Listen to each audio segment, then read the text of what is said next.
राष्ट्रवादीतली एक मुन्नी आपल्यावरती टीका करायला लावते। भाजपचे आमदार सुरेश धस यांनी केला आरोप।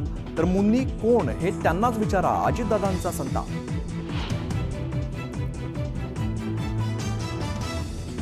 आकानं भरपूर माल जमवला, अनेकांच्या नावावरती जमिनी घेतल्या।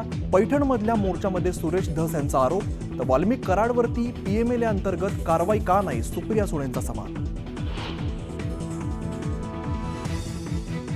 कुठल्याही आरोपांवरून कारवाई करणं अयोग्य, सरकार कोणालाही पाठीशी घालणार नाही। धनंजय मुंडेंवरील आरोपांवरती उपमुख्यमंत्री अजित पवारांचं स्पष्टीकरण।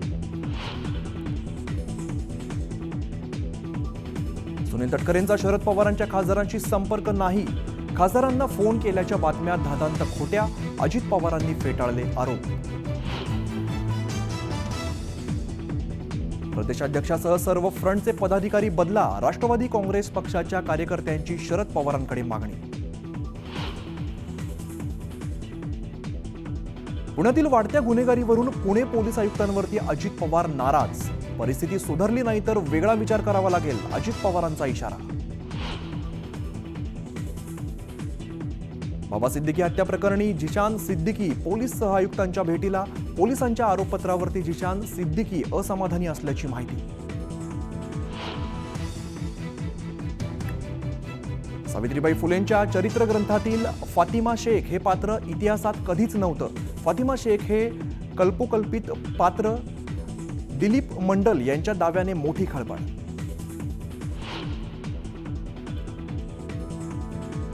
वाढवण ते नाशिक हायस्पीड कनेक्टिव्हिटी तयार करा, मंत्रालय वॉर रूममध्ये पार पडलेल्या बैठकीत मुख्यमंत्र्यांचे प्रशासनाला निर्देश।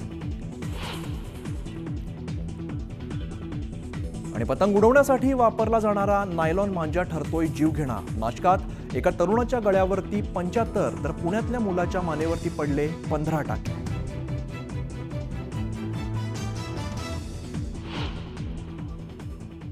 नमस्कार, मी अमित गद्रे, तुम्ही पाहता न्यूज 18 लोकमत। आणि बुलेटिनच्या सुरुवातीलाच एक महत्त्वाची बातमी वसईतून येते। वसईत 20 फूट खोल नाल्यामध्ये कार पडलेली आहे। चालक मद्यधुंद अवस्थेत असल्यामुळे कारवरील नियंत्रण सुटलेलं आहे। अपघातात सुदैवाने कोणतीही जीवितहानी झालेली नाहीये। कार चालक जखमी झालाय, गाडीचं मात्र मोठं नुकसान झालेलं आहे। कार चालकाची ओळख अद्याप पटलेली नाहीये, पोलीस तपास सुरू आहे। आपण दृश्यांमध्ये बघतोय, गाडीची अवस्था बघता अपघात किती भीषण होता याचा आपल्याला अंदाज येऊ शकतो। सुदैवाने यात कोणतीही जीवितहानी झालेली नाहीये, मात्र चालक हा मद्यधुंद अवस्थेत असल्याचं सांगितलं जात आहे। अद्याप चालकाची ओळख पटलेली नाहीये, अधिकचा पोलीस तपास सुरू आहे। वसईमधली आपण ही दृश्य पाहतोय, 20 फूट खोल नाल्यामध्ये ही कार पडलेली आहे। दृश्यांमध्ये बघायला मिळतंय, चालक जो आहे तो मद्यधुंद अवस्थेमध्ये आहे आणि त्याला बाहेर काढतानाची ही दृश्य आपण पाहतोय।